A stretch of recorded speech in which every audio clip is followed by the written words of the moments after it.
शिक्षण हे कोणत्याही देशाचे खरे भक्कम पायथ्य आहे. फिनलंडसारख्या देशामध्ये आधुनिक, सुरक्षित आणि मुलांसाठी अनुकूल शाळा आहेत. यामुळेच फिनलंडच्या नागरिकांचे ज्ञान, कौशल्य आणि उत्पादकता जगात अग्रगण्य आहे. तथापि भारतातले अनेक सरकारी शाळा अजूनही जीर्ण, अपूर्ण स्वच्छता असलेली, अपुऱ्या शिक्षकांमुळे संघर्ष करणारी आणि जुन्या उपकरणांवर अवलंबून आहेत. ही परिस्थिती गंभीर आहे, कारण भारतानं गुगल, मायक्रोसॉफ्ट, IBM सारख्या कंपन्यांचे CEO दिले तरी देशातील लाखो मुलांना दर्जेदार शिक्षण मिळत नाही.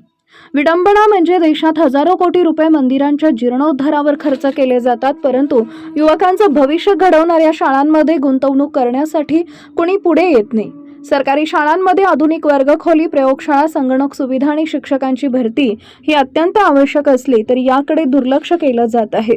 देशाला खरोखर विकसित करायचं असेल तर मंदिरांवर खर्च करण्यापेक्षा शाळांवर, मुलांच्या शिक्षणावर आणि त्यांच्या उज्ज्वल भविष्यासाठी गुंतवणूक करणं गरजेचं आहे. प्रत्येक शाळा म्हणजे ज्ञानाचं मंदिर आहे, त्याला योग्य स्वरूप द्यावं लागेल.